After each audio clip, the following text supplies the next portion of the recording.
Hey everybody, welcome to this special in-person live taping edition of Generally Irritable with Miss Tara Ferf Jentink. Yes. Right? Yeah, that's correct. Okay, you guys. Ferf Jentink. Off camera, I said it like 15 times, and then we restarted again because I'm adding extra letters. For the audience, so if they want to look you up and search for you, spell your last name for everybody. Sure. It is F as in Foxtrot, E-R-F as in Foxtrot, and then Jentink, J-E-N-T-I-N-K.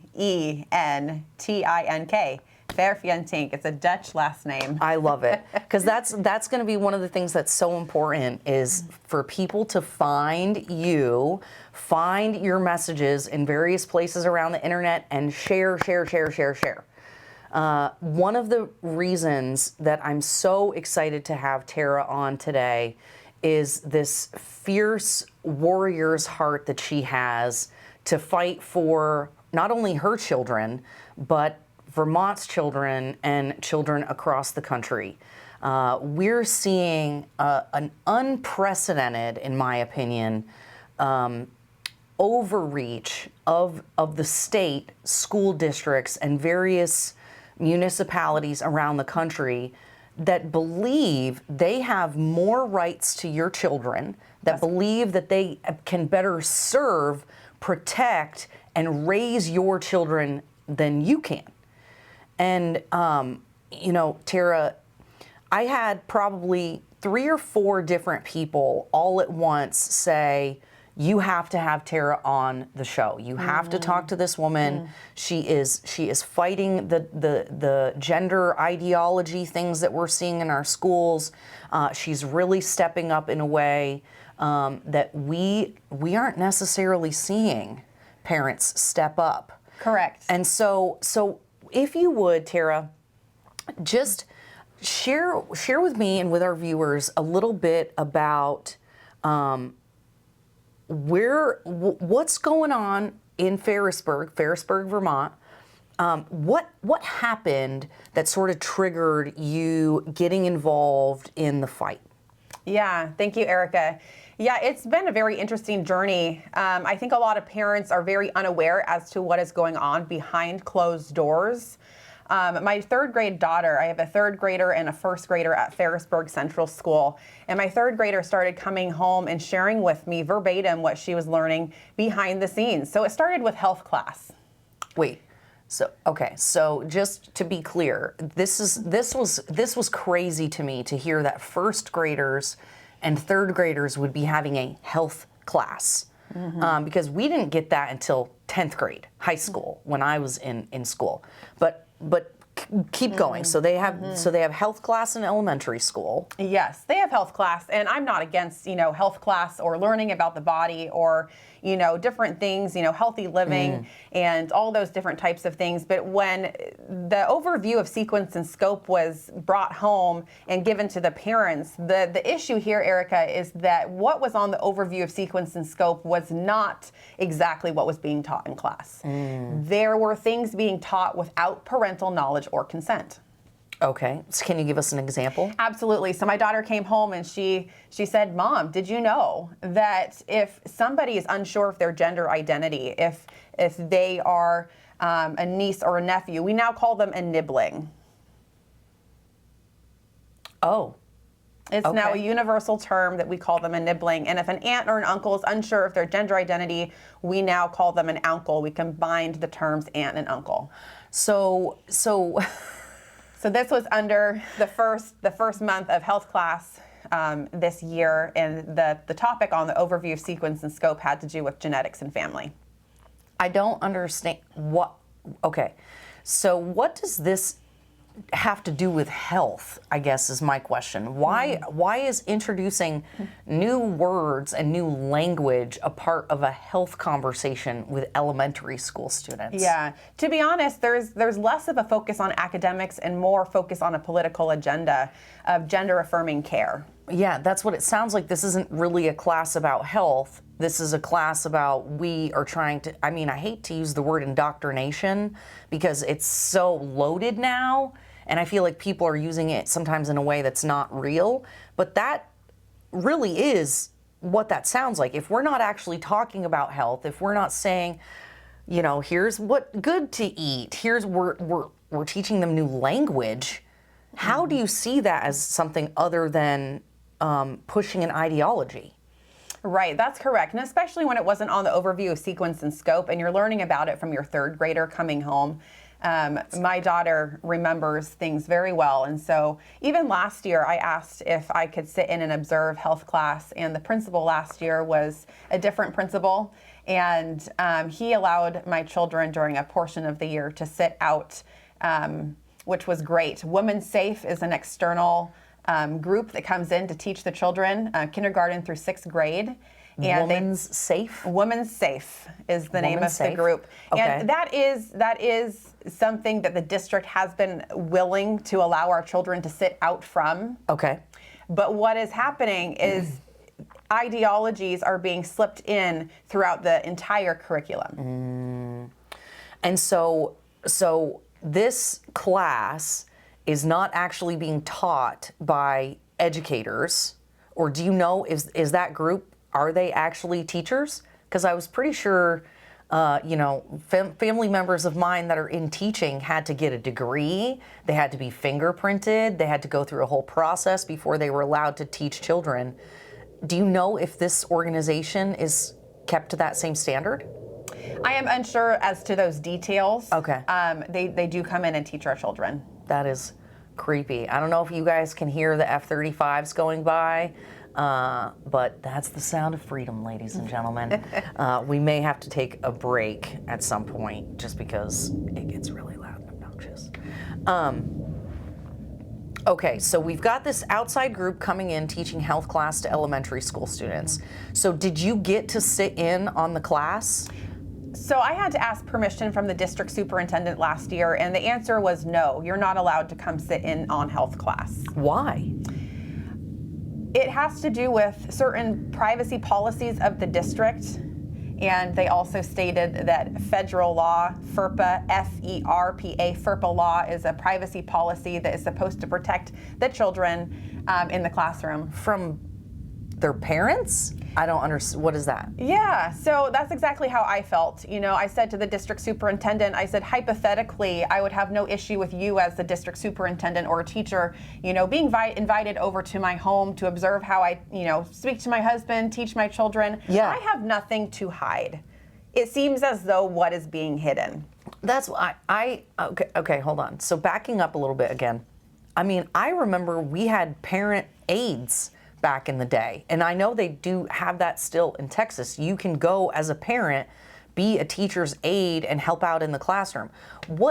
Who are they claiming is being protected by privacy that the parents can't be in the classroom? Yeah. Are they saying it's the kids? Is it the teacher? That is correct. They're saying that it's the kids. There are certain kids, who might have different challenges or whatever. And so I asked the district superintendent, I said, what's the difference? I said, Erica, what's the difference of being an observer versus being a volunteer? Not to mention the fact that you've got parent-teacher stuff going on. You have different events at the school where you're going to see all those kids anyway. Yeah, the district superintendent said the difference between an observer and a volunteer is that the volunteer has to go through a training and a background check, and I had this later confirmed. There is no formal training for the volunteers. The only training that's available is a meeting if somebody wants to be a formal substitute teacher, and it's a payroll meeting. Okay, so it sounds like you just got told a bunch of stuff so that they could try to get you to go away. There's a lot of intimidation tactics, as well as, I had an email exchange with the district superintendent, and there were a lot of school policies that were being thrown as a way to intimidate. Keep you from asking more questions or coming in and doing more stuff. stuff. Yeah, but I did my research. I did my homework. I read through all of the school policies. I read through state statutes. I read through federal law. Wow. Okay, we got a studious person over here. You guys, this is Tara. One of the things that I talk about with people all the time. If you do not know your rights, if you do not know what the state can and cannot do, then they can really run roughshod over you. Yeah. But it can be very challenging because it's often written in such a way that normal people can't understand what it says, or you have to have legal representation. But it sounds like you saw that there was something going on. Somebody thought they could bully you out of asking questions, maybe get rid of you, and then you said, no, you're not going to intimidate me. Yes. That's what it sounds, because you guys, we may or may not get into Tara's experience and testimony, but you guys, if you get a chance, go listen to her, share her testimony, and talk about where she comes from. Because, one of the things I kind of always joke about is, with me is, oh, you messed with the wrong person. I'm not going to let you bully me. If you bully me or you try to intimidate me, that immediately puts me into fight mode, because you're not going to get over on me. Right, exactly. And especially, I imagine, when we're talking about your kids, that mama bear instinct had to have kicked in. Mama bear instinct definitely kicked in and took over. Yeah, that is true.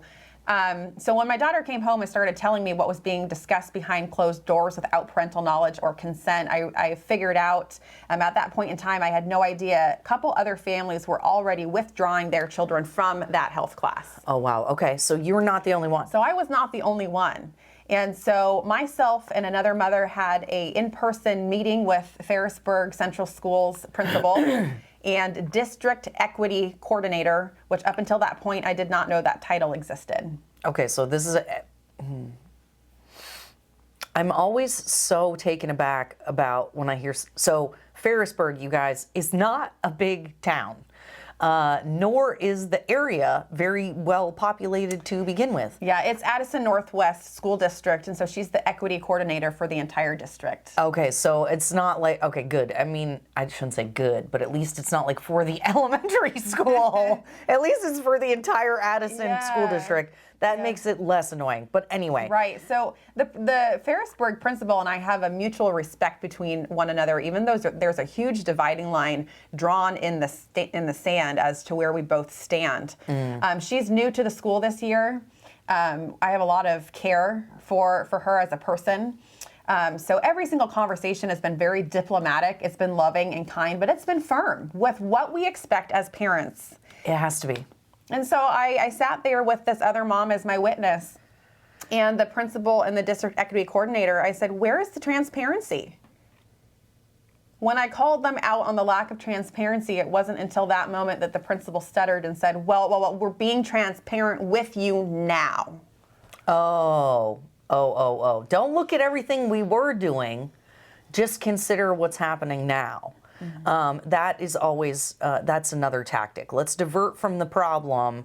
Let's just not let, you guys, I'm going to start preaching here. I'm going to get all fired up. I can already tell. Oh, okay, wow. We had a 45-minute meeting. I asked a ton of questions. I called them out.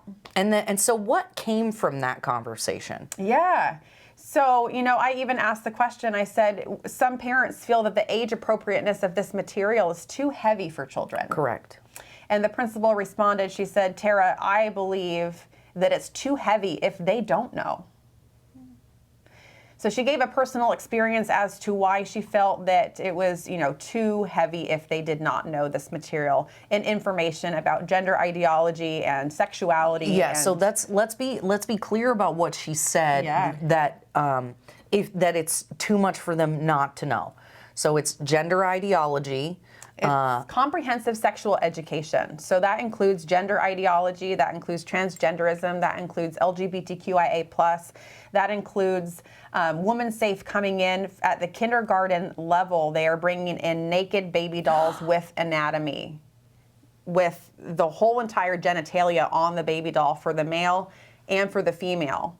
And they are explicitly teaching the terms of the anatomy to the kindergartners. So one of the things that, and I can't remember if I shared this with you previously, one of the things that is so shocking to me about all of this is that psychologists have known for years that exposure to this kind of stuff, even innocent exposure, can create the same kind of trauma in a child as if they were actually touched or sexually abused. Yes, that is correct. And so I've shared this story with people before that when I was about 10 years old, I saw the movie The Accused with Jodie Foster, and there's a violent gang rape scene in that. And I didn't understand that was actually affecting me as an adult. And when I brought it up to my therapist, he was like, Erica, that is a trauma. That is a sexual trauma that you experienced, and it's going to color all of these other things in your life. No wonder X, Y, and Z is the way that you feel, think, and whatever. So if psychologists know this, if we know scientifically that exposure to even simple things like a Playboy magazine creates a traumatic imprint on a child, how are they getting away with adding this kind of curriculum to elementary schools? I can't. The teachers feel that they know what is best for the children. So it's like science is out the window. We don't care about psychology. We don't care about what we know about childhood development. We're going to just throw it all out the window. Well, critical thinking, even in and of itself, is not developed until around the age of 21. If we have laws in place for, even drinking alcohol, if the age limit is 21, how is it any different with teaching these sorts of gender ideologies to children? If you tell a child they can be a unicorn, if they can be an astronaut, if they could be, anything they want to be, they'll believe you. Human beings rise and fall to the level of expectation. That is another thing that they have proven over and over again scientifically. And yet we're foregoing what we know to be true, what has been proven, for the sake of feelings of adults. That's what it seems like to me. Yeah, children are making adult decisions as minors, and that's the concern here, is that children are being taught they can be transgender, they can be all these different things, they can be anything they want to be, and they will have the support of the teachers backing them up. I'll give you an example. So there is an A-bar district reading program for Addison Northwest School District. It is the entire school district, kindergarten through 6th grade. One example of the books is When Aidan Became a Brother. It's a book about a biological female, a girl who was born and decided that she did not identify as a female. She wanted to be a male. So she started to go through her transgender process. And this is a cartoon book that is read. It's even a YouTube read aloud that the teachers are actually asked by the district. This A-BAR district reading program stands for anti-bias, anti-racist. And so this whole program, every month, these teachers have to read these books to the children. I'm sorry.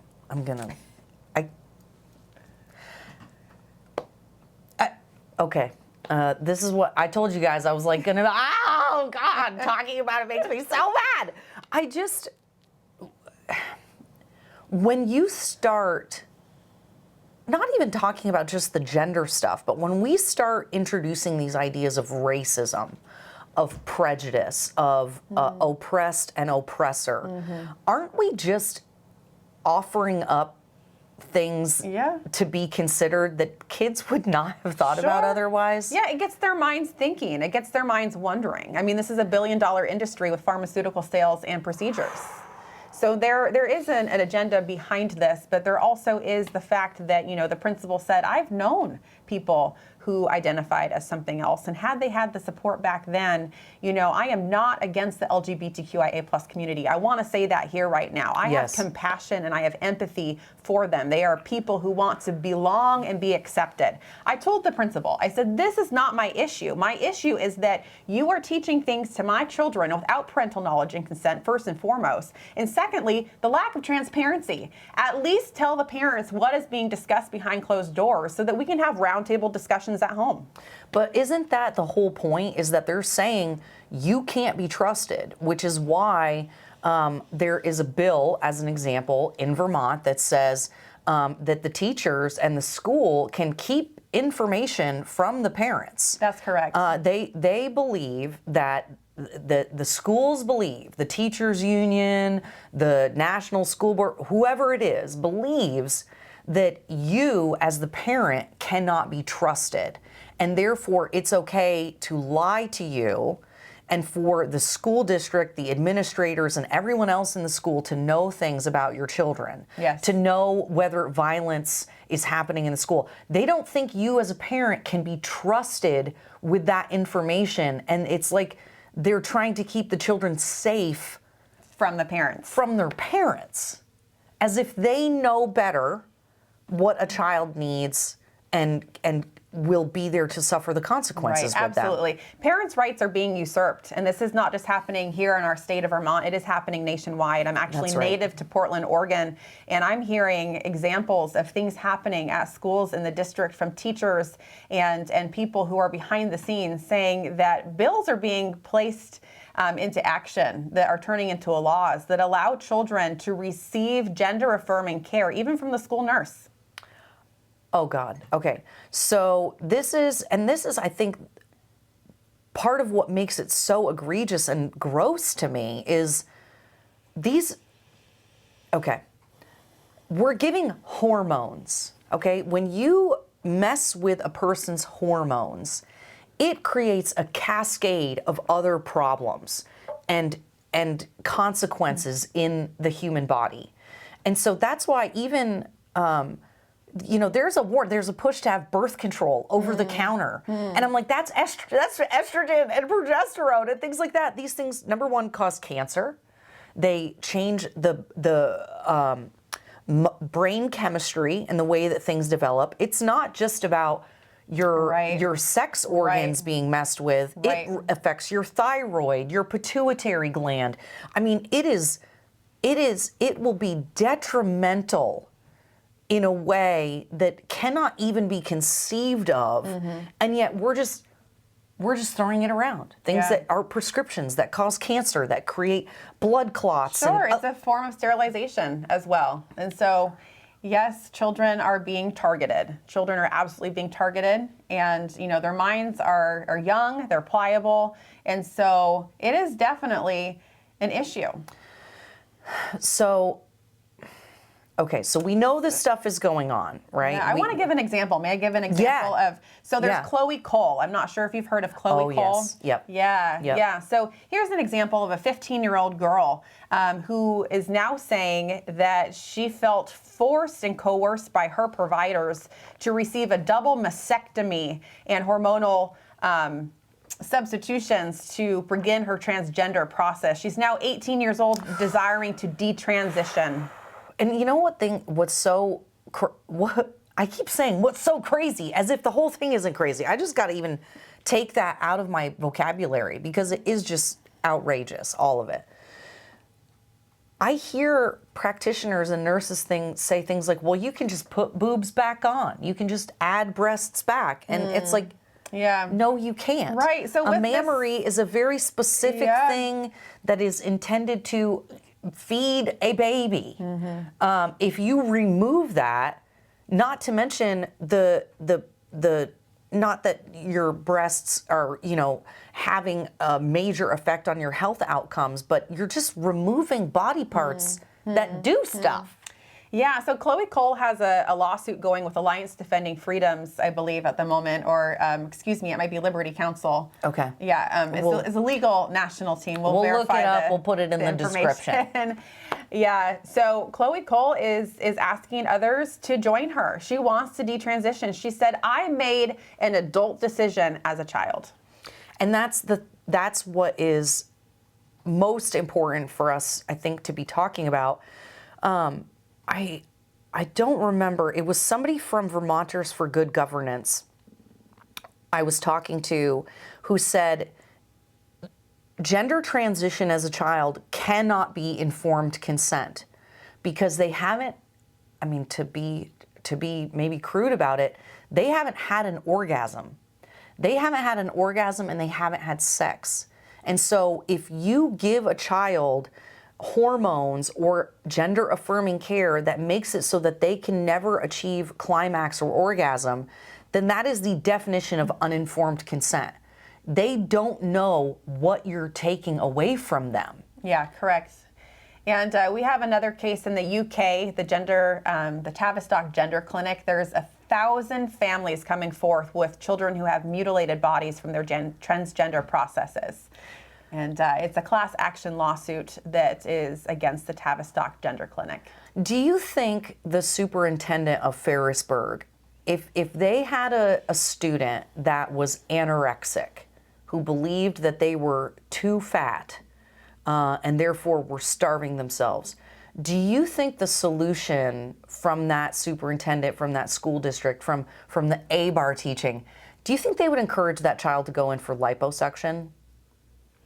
No, I do not believe that they would. And so, back to when Aidan became a brother, when the principal, the teachers, I even know of teachers who do not desire to read these materials to the children, although they are terrified of losing their positions. So after these books are read or the YouTube video is played, the principal, my third grade daughter said the principal came into her classroom to answer questions on sexuality for the entire class. There was a ton of confusion for the third graders after this book was read.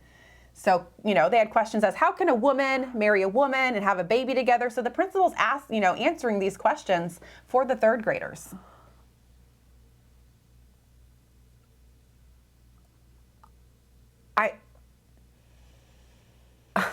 Yeah, I know, it's speechless. I mean, it's hard to comprehend. I've been living this. I've had time to let it sink in and process and to take action. The principal and the teacher said verbatim, this is our favorite book, and we will be reading it again later this year. And my daughter said that the teacher hinted at that if you feel similar as to this child in the book who's gone through their transgender process. The child in the book even says toward the end of the book, my parents made a mistake. They didn't know what gender I wanted to be. I wanted to choose my own name for myself. And so this book is about, the mother being expectant with her second child. And so this transgender child is saying, I want to help pick the name for the baby. Let's make it gender neutral. Let's make it so the baby will be able to have a name and be able to choose their gender identity for themselves when they get to a certain age. So it's even, the thing that is so gross and insidious about some of these books that I've heard about is, in addition to that, and with the help of the teachers teaching it, it is done with the intention of undermining the parents and undermining the relationship of the parent and child. Yes. If we say your parents made a mistake or your parents aren't safe to tell the truth to, what kind of damage, additional, let's keep secrets. Oh my God, Tara. Yeah.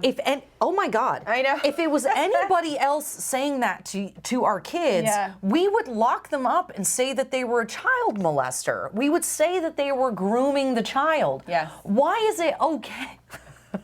Why is it okay for the school district to do something that if it were an individual person, we would have them arrested and go to jail? Right. So that's the thing is behind the scenes, as I keep saying, it's without parental knowledge and consent. There are even stories on the West Coast of children choosing their own pronouns and changing their names. And so teachers make actually a new chart or thing for the child where they are actually starting to do procedures for these students without parental knowledge and consent because they're under a new identity. Oh my God! The child, may have had a certain name, and they, decide that they identify as the opposite sex, and so they choose a different name. And the teachers are actually creating files for these children under their new identities. Oh my God! The undermining of the family and what that kind of confusion can do to a child. Oh my God!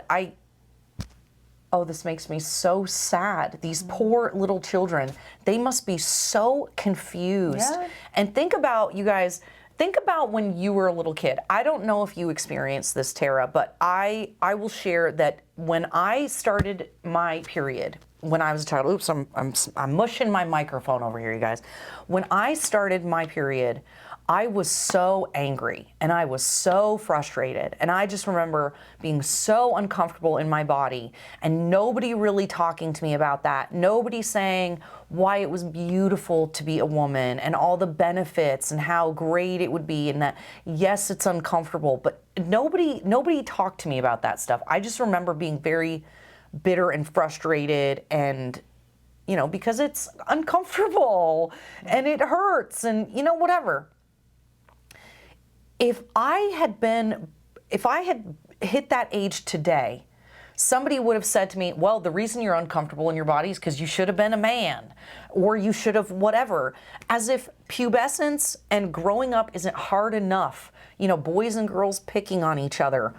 Your body is changing. You are trying to figure out your place in the world. There starts the separation from your parents to begin with, and the self-actual.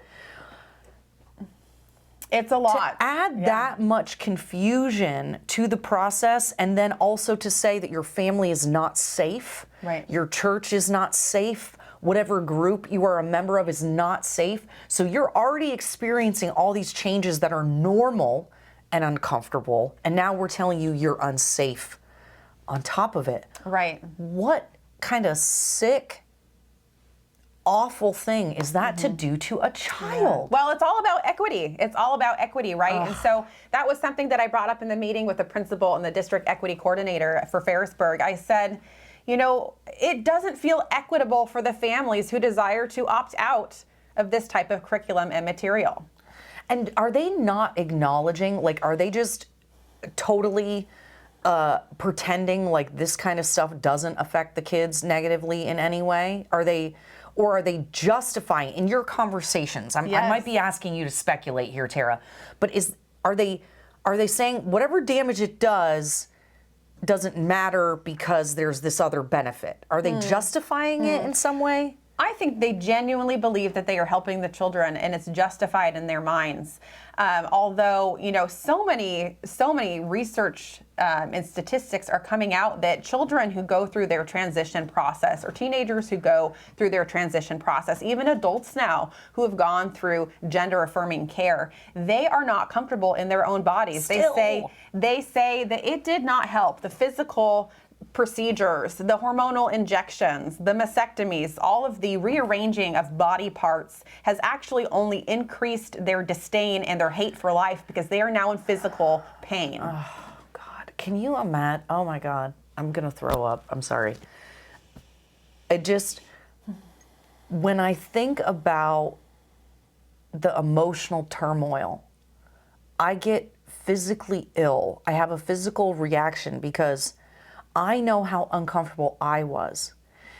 And to imagine someone in that state of suffering or perceived suffering, and then instead of saying, oh no, you are perfect and you are beautiful, let us help you and love you, let us help you understand the feelings that you're having, instead of giving that loving care to help people understand what's going on, we're saying, no, we're affirming you in your discomfort, and instead of helping you find comfort, we're going to lop off body parts, we're going to give you hormones and medications that are going to make you sick and create all kinds of problems, just adding to your physical discomfort.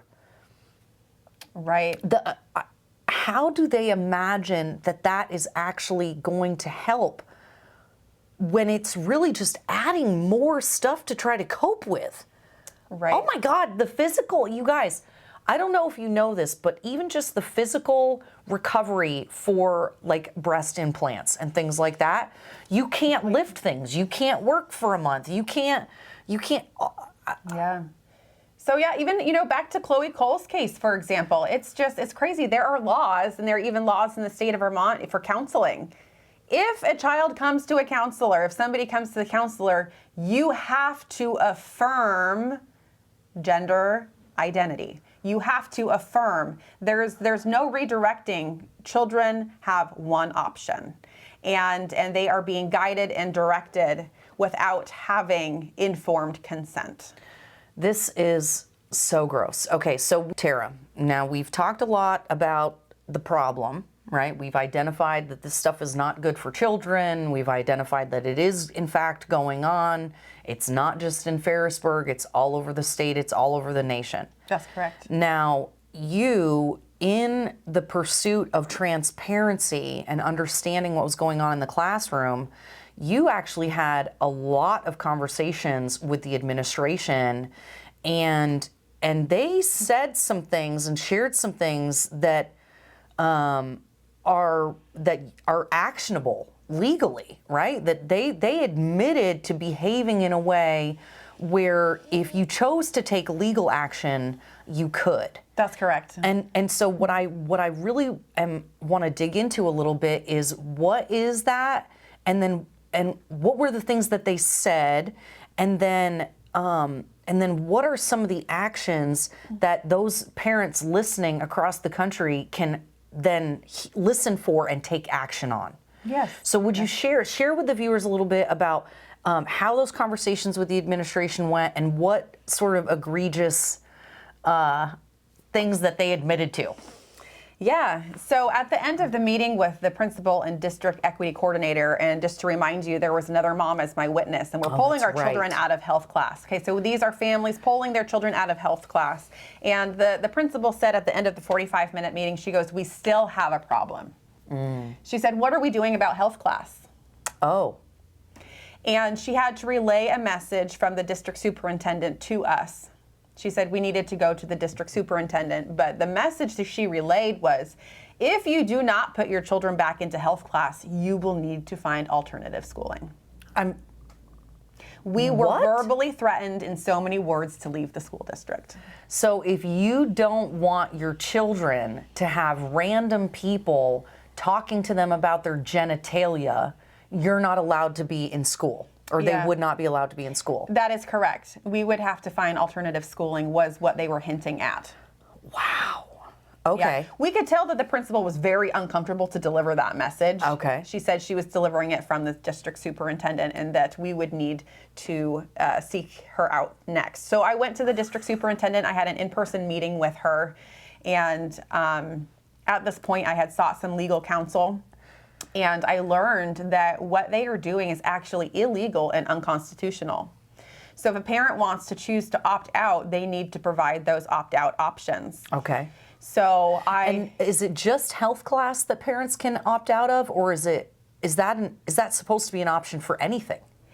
It is supposed to be an option for anything. The issue is the principal admitted these gender ideologies, the comprehensive sexual education, the LGBTQIA pride movement, transgenderism, all of those things are infiltrated throughout the entire curriculum. We're talking about math, we're talking about English, we're talking about science and history. So if a child has a question about gender identity in the middle of math class, the principal said, we will stop math and answer that child's question so everyone can receive the answer at the same time. We don't want all the children to be confused.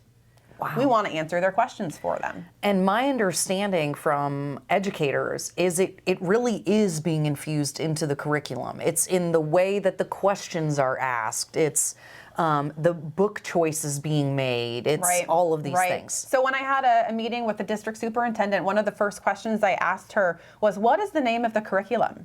She said, there is no name to the curriculum.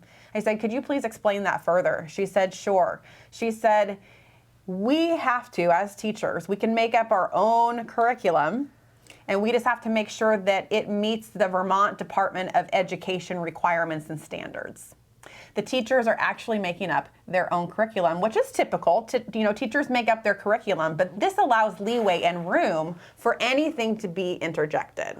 But that's what it used to be. Teachers, they make their own lesson plans, not their own curriculum. So I'm curious. Wow. Okay. So there's not like Oh, okay. Keep going. I'm so astounded. I can't even make a question right now. Oh my God. It's shocking. It's absolutely shocking. Okay. So we're going to interrupt math, right? The superintendent is like, we're going to do whatever. Okay. Keep going. Yeah. So that's what they do. But the second question I asked the district superintendent was, are these schools accredited? And now schools do not need to be accredited for college purposes, especially at the elementary level, is my understanding. Although when I asked her that question, she wouldn't answer me. So at the end of the meeting, we come back full circle. She said, do you have any more questions? I said, yes, I do. I said, you did not answer one of my questions. I said, are these schools accredited? She said, no. They used to be under the New England Accreditation Services or something of the sorts. They are no longer held accountable to anyone. That is shocking. So and now Ferrisburg is not the only school district. I happen to know, I believe Winooski also isn't. There's some other school districts that aren't even up to snuff according to state standards, let alone any sort of national accrediting or things like that. So they're creating lesson plans and curriculums around this ideology, but then nobody's double checking to make sure the kids are actually learning math. That's and correct. reading. Yeah, my daughter said there's not much new that they're learning this year in school. She feels behind. And, we've already been behind because of the couple years of COVID and all those things. And so the children want a challenge. Children are so capable of so much more, and they are not being offered what they need. So the focus has been off of academics, more on political agenda. It's been very plain and evident. And so when I asked the superintendent, I said, I'd like to come observe. I brought this up again. And she said, no, we're not able to allow you to come observe classroom time. I said, I even mentioned, I said via email, what if we had a Zoom call where parents could, at least be observing health class or be observing. But remind you, this is not just health class. This is the entire curriculum. So right. You can't just say it's health class. So, I asked the district superintendent of Addison Northwest School District, I said, I would like my children to be able to opt out. I'd like them to be in the library, in the front office, in the hallway, at the tables. Our taxpayer dollars go to pay these teachers. We have enough personnel and staff in the building to be able to accommodate. And she said, we cannot make these accommodations. Wow. Okay. So the verbal threat was something, of being kicked out of the school district. We knew that would not be easy to get into writing. They're not going to want to expose themselves. And, right. I kept a very civil and diplomatic email correspondence going back and forth with this district superintendent. And we came to the point where I presented legal opt-out forms. Parents do not know their rights. Parents need to know their rights. I sought out parents' rights in education. Okay. If you remember anything from today, Parents' Rights in Education is a national organization. Parents, you need to register. It takes 3 to 5 minutes to get on their email list, to become a part. They have trainings online for parents to know how to go to school boards and present themselves well and have success. We need to be taking a stand, going to our school boards. You might be saying, oh, well, that's just not me. I can't do that. We need to do something about this. I mean, if you're not going to fight for your kids, I think that's one of the things that needs to really be drilled home is if you as a parent are not defending your children, if you're not standing up against this ideology, yes. you are participating in the traumatization and pain yes. being inflicted upon your children. Yeah, your hands are also not clean in that regard. You need to take a stand, and we need to stand together as one voice. That's right. And so you managed to maintain a civil tone. You were able to continue to talk to these people and just try to be reasonable. And I think that's really important to highlight, everyone, is if you run around, look, I'm angry. We were talking on the break. I felt very righteously angry. I am angry. It makes me cry and all of those things. But if we bring that emotion to the table, we unfortunately ruin our message. We ruin the opportunity to really have correct. A message. And so you maintained a civil tone. You were reasonable in your the way that you dealt with these people. And so what were you able to get as a result of that? Yeah. So Parents' Rights in Education led me to their legal opt-out forms on their website. We have Liberty Counsel. We have Pacific Justice Institute. These national legal teams who have taken time to put together legal opt-out forms. So I presented to Sheila Soul, the district superintendent of Addison Northwest School District. I said, here are legal opt-out forms. I said, here's the human non-consent, sexuality, comprehensive sexuality non-consent form. Here's this, and here's another opt-out form. I said, I would like these to be placed on my children's permanent files. Now, this is not an agreement. This is not a formal agreement. She simply needed to sign to say that she's at least received them. She said, I am not willing to sign anything. So my understanding from my local attorney is that any family who is out of the public school system, who's homeschooling, who's doing alternative schooling, who's in private schooling, if you've left the public school system due to these indoctrinations or gender ideologies or other concerns, you have legal room for a lawsuit. This is illegal and unconstitutional. So it's actually illegal for them to be teaching this stuff. It is illegal for them to force families out of the public school and not provide these opt-out options. Wow. Okay. So they're doing all kinds of wild stuff. We already know that what they're doing is terrible. And then if you try to assert your legal rights as a parent, they're saying we're not going to acknowledge it. We're not going to recognize it. So we had another email exchange, the district superintendent and I, and she said, "Tara, it is clear we are at an impasse. Okay. So therefore, there is nothing I can do for you." So it's take your kids out or make them attend class. That is correct. She said, we have LGBTQIA+, transgender community. We are an affirming, equitable community. Therefore, if you are not going to sing, tune with us, you need to leave. So if I don't want a stranger talking to my children about their genitals and sex, that means you're unaffirming and you're unwelcoming and whatever. I mean, that is just, what an outrageous I told her, thing to say. I do not expect my children to treat these people, LGBTQIA+, transgender community, any different than they would treat anybody else. I am called, teaching my children to love, not judge.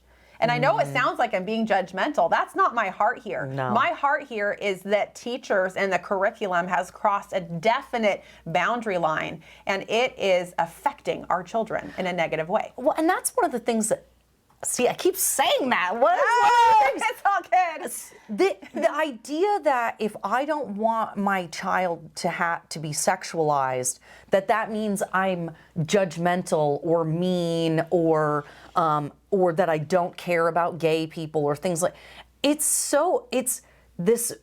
the way that they change words around. I mean, it really is gaslighting. Yes. Right? So it is, if you acknowledge the reality that talking about sex with children traumatizes them, that means you are not affirming the identity of an adult. That's one of the that's what is so wild to me, is you're literally saying that these children are required to be traumatized in order to save the feelings of some adults. I don't know how to see it any other way than that. Yeah. We're going to make children responsible for adult feelings. And if they say, wait, what was it they said at the school event? So, okay, so Right. you were sharing with me there was an event. Yeah, so this goes back to the meeting with the principal and the district equity coordinator. So when I called them out on the lack of transparency, they said, we will start becoming more transparent. Because I said, this should be in newsletters. I said, this should be on the overview, sequence, and scope. If you're going to be talking about these things, you need to let the parents know. Yeah, that's fair. That's reasonable. That's absolutely reasonable. And so they said, okay, well, the way we'll accommodate that is we'll start informing more. They looked at each other. They actually said, we could run with this. Oh, good golly. So they That's put not together 3 equity session series in Virgins at the middle and high school. And so these sessions were led by the district equity coordinator and middle school and high school girls, or however they, whatever pronouns they identify. Oh, so the students. The students led the equity sessions.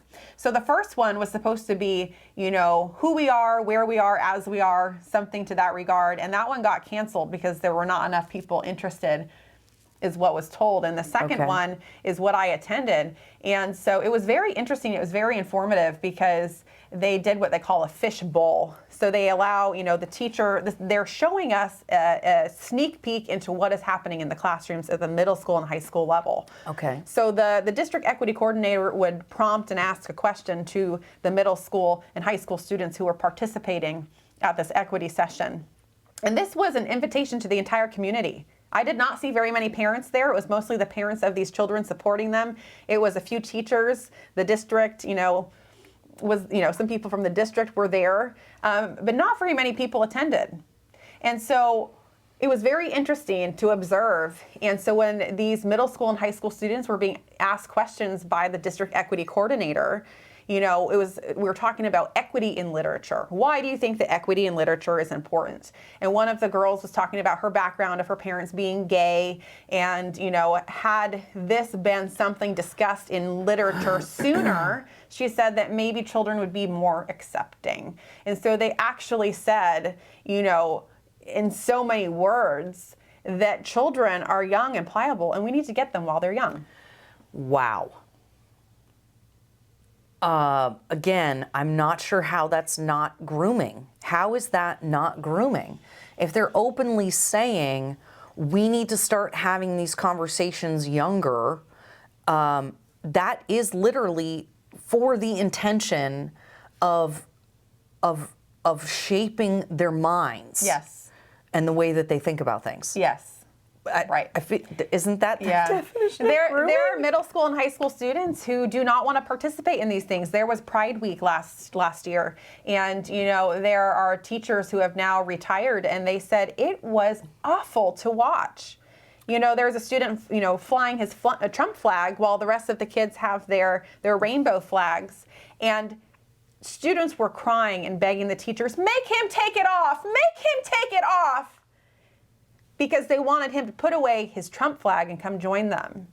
And this kid was singled out, and the way that they're teaching the children behind the scenes, they're singling out the children. The children are afraid to even say their own opinion to their history professor or to anyone because they're concerned about being sent out to the resource center, which is actually one of their consequences when they're being disruptive. Oh, wow. So it's it's not only about tolerance anymore.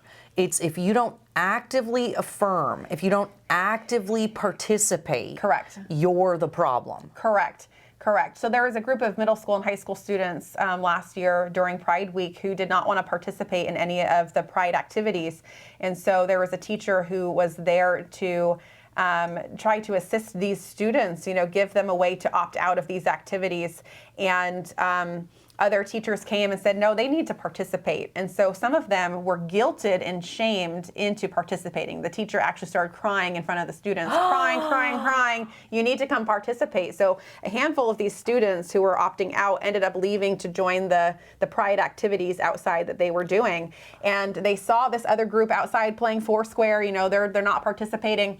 And they wanted to join them again, and the teachers had corralled them to come be a part of the group, and they said, if you choose to leave again, you need to stand here and tell everybody why you're leaving our group.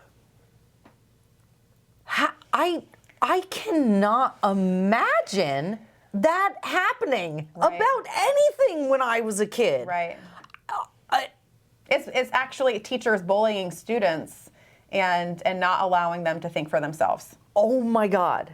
Okay, I can't even handle it right now. So just to be clear, Tara, so that we can make sure that the parents watching understand their rights. Mm-hmm. The school district and the teachers cannot behave like this to their children or to the students. Parents have rights. You can go to parentsrightsandeducation.org to get these opt-out forms. If they don't accept them, that is against the law. Mm-hmm. They are not allowed to do that, and parents can take legal action. That's correct. And so I'm curious if especially if you get 3, 4, 5 parents in a school district who are standing up to this ideology and saying no, what kind of power that would have. Yeah, could you imagine if you go to parentsrightsined.org and you go down to their opt-out forms, you will see a list of opt-out forms for different things. It's even like, locker room issues and stuff. They have written up legal forms from Pacific Justice Institute and Liberty Counsel, as I mentioned earlier. And so you fill out these forms, send them in by certified mail to your district. Therefore, you have to receive a stub back saying they've received them, which is what I did. And I also emailed them to them as well. So I have proof and evidence that they have received them. Therefore, but they're ignoring them at the moment. So you say, what is the purpose of these forms if they're ignoring it? Well, imagine the whole state of Vermont goes to this website, the parents who are concerned, you fill out these forms, you start sending them into your district. wow, you know, they're going to have to do something about it because there are enough people wanting to opt out. If the school district is saying, well, we're just going to kick these families out, that doesn't make them look very good now, does it? Exactly. And I just, I really wonder too, Tara, what kind of example you in particular are setting for your children versus the parents who aren't. You are demonstrating what it looks like to stand up for yourself, to protect your family. The example that you are setting for your children by being strong and courageous and powerful and standing up for them to protect them, that is an amazing blessing. And your kids are going to grow up knowing that mom and dad love them and care about them and want them to be protected. Right. And I just really want to encourage the other parents out there to grasp the weight of that, and what kind of further damage it could do to your children if they know that you're allowing them to be abused by the school district. Right. So the parents who are taking a stand, people are concerned about retaliation, right? There have been instances where my daughter and, these other students of these families choosing to opt out. I still go every Thursday and Friday and take my kids out of health class. Here's an interesting thing. My kids have not been in health class almost the entire year, yet their report cards say they still have an A+ in health class. How is that possible if they're not attending? Is that to manipulate? It seems as though they're trying to cover their tracks, and it's proven that even though I'm entering the building and taking my children out, there's nothing they can do about it. Wow. Okay, so that's a good thing. The biggest thing that I want everyone to take away from our conversation today is you do not have to lay down and take it. No matter what they say to you. Okay, what else have we not covered yet, Tara, that our viewers need to hear? Yeah, Erica, something I want to touch on is what's happening in Montpelier. So people are just so uninformed. You can go to the legislative website and follow what bills are being placed on the House and Senate floor. So we have a bill, H89, that is in effect right now. People, we can stand up. You can do written testimony. If you don't feel like being in front of the camera on Zoom or going up to Montpelier in person, write a written testimony. As a parent, I wrote a written testimony to legislators up in Montpelier about H89. It has passed the House. So H89 is about gender-affirming care, and it is allowing children to start receiving gender-affirming care without parental knowledge and consent. It's actually trafficking children into the state. So, people can bring children into the state of Vermont to receive gender-affirming care. On the West Coast, there are actually parents who have been standing up, and they are getting formal restraining orders written against them from their school districts as they take a stand. They are not allowed on the school property to pick up their children because they're trying to take a stand. So, the fear of retaliation, we do not need to be afraid. We need to rise together. That's right. We need to take a stand together. So all these different parent groups, every single district needs to come under the umbrella of establishment of Parents' Rights in Education, the national organization. Get trained to go to school boards. Write to your legislators about these things. Speak up. It's time to take a stand. That's, I hear a lot. I'm busy. Everybody's working. I'm a founder and president of a nonprofit organization. I'm a full-time mother and wife. I have so many different things on my plate, so many different balls in the air. I'm a writer. I'm a speaker. You can't say I'm not busy. On top of advocating for the children in the public school system. Well, are you too busy to stop people from abusing your child? That's the thing that is so, again, I understand what it is to be busy. I understand that there are a lot of homes that are two-income homes and that can be a challenge and that can be hard. But I have to ask, what is it going to cost in the end? Something I want to say, too, to the homeschooling families and families who have their children in private Christian schooling or anything else, alternative schooling. Yeah. Hello. Why are they there? Is it to shield and guard them from what's going on in the public school? Just because your children are attending elsewhere, they're being homeschooled, or they're attending private schooling, does not mean that you cannot still stand and take action for the other children who are left behind. That's right, because what is the H89. H89 legalizes, and I cannot stress this enough, people, it legalizes child kidnapping, okay? It says that people can come here and that this is a sanctuary state. So a person, say a parent who lives in another state, the other parent doesn't want gender affirming care for their child, they can come here. And this bill says the state of Vermont will not recognize the laws in other states, will not recognize extradition rights.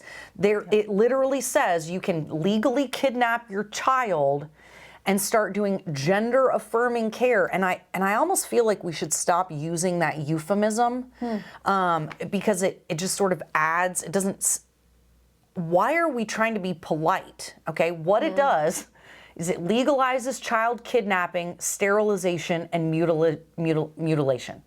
That's really what it is. It says that before a child is the age of majority, you can cut off body parts, you can start giving hormone replacement therapy, and you can do it in the school without telling parents, without ever acknowledging that it's happening. Right, there's a shield bill, trying to protect providers against any lawsuit for this. Even further, right? Yeah. So it's this bill, H89, is removing parents' rights to their child, saying that the school knows better and can make medical decisions for your child, and also legalize kidnapping. Yeah, it's insanity. It's absolute insanity. It is, and that you don't have to have a child in public school to think that is terrible and disgusting and awful. I met a woman, who said, for the last 3 years, I've had it on my heart to run for school board. I said, why are you not on school board? She said, I have my boys in private schooling. She's like, I didn't think that I should run. I said, we need you. We need you. Anybody who is willing to step up. It doesn't, a lot of folks also think, oh, I'm not qualified, I don't have a whatever, because you have folks maybe on the school board or city council here in Burlington as an example. Yes. Our school board here is filled with a bunch of higher income, elitist, out-of-staters that have no idea or understanding about the culture or the consequence of the decisions that they're making. They themselves are shielded from the reality. And they're not better. They don't make better decisions just because they have some first of all, you don't need an Ivy League education to be on school board. You just have to not be dim and understand that children are malleable, and you have, what an incredible responsibility that is, knowing that you are helping shape the minds, not only the minds of these children, but the future economy, the future parents, the future everything. You're affecting the future of the United States and of the world. And you don't need to have a college degree. Right. You don't need to have a fancy job. You just have to be thoughtful. And I'll reiterate, parentsrightsined.org. If you go to their website, the executive director, Suzanne Gallagher, is a friend of mine. She is amazing. She's a wealth of information. You can do so much on that website. She has worked so hard. All 50 states are coming under her umbrella of establishment because they are providing training for parents to know how to go to school boards. So it's about a 16-hour training. You might be saying, I don't have time for 16 hours. Yes, you do. It takes about a week to do the training. Hold on. Yes. Do you have time? Do you have time to go to all the therapy sessions and all the medical appointments when your kid has all kinds of health problems? You don't not have time. Touche. Oh, Touche. excuse me. I'm sorry. No, you're good. You're good. But I want parents to recognize that they can go, and if you feel unqualified, there is help. Go to parentsrightsined.org. do their 16-hour free training online. Suzanne, the director, said it takes about a week or two. You can do it at your leisure as well. So if you have your kids in bed at night or whatever time of the day it works for you, do 1 to 2 sessions. You take a little quiz at the end. You get certified so that you know how to present yourselves well on a school board. Oh, I love it. I love it. I love it. And that's why we do what we do, so that people know that there are options, that they are not alone, No. and that they don't have to try to overcome all these hurdles Every by single themselves. district in the state of Vermont and nationwide. So we have other parent groups popping up in Randolph and Essex and different places. And so, praise God, people are taking action, but they're green, they're fresh, they don't know what to do. So everybody is being encouraged to come under the establishment of Parents' Rights and Education. If you're interested in becoming an affiliate of Parents' Rights and Education, they help motivate, they help keep the momentum going, they help equip. Train. Yeah, they Equip, train, good word. they equip. And so we need to be empowered, and I am here today to empower you to take a stand, become equipped. Here are some tools, here are some resources, here are some things we can do. So if you want to continue to learn more, please join me. Absolutely. And so everyone watching, it can be overwhelming. It can be scary. When you look at the landscape, especially in a place like Vermont, and you see everything that is wrong and all of the ways that the state is trying to strip away your constitutional rights and strip away our culture and everything that we've built here in the state of Vermont. This is one way that parents or non-parents even can get involved and participate. Absolutely. And this is such a, if there is not a topic to rally around, Right. more important than our children. Right. This is going to be a Roe v. Wade, guys. This absolutely is. It's going to be like another Roe v. Wade, because parents need to take a stand.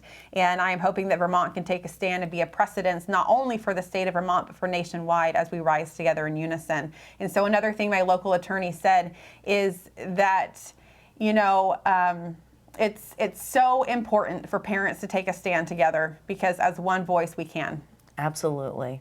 Amen. All right. Now, Tara, tell our viewers if they want to follow up with you, if they want to see where this goes, how can they follow you on social media? Can they keep up with you? Tell them where they can go. So my local school group that is taking a stand in Addison Northwest School District, we are called SOS, Save Our Schools, and we're actually asking all the other districts in the state of Vermont to join us. So we're going to have Addison SOS, we're going to have Essex possibly SOS, and if we can continue to get that growing in every single district and come under the establishment of Parents' Rights and Education, that would be an amazing start.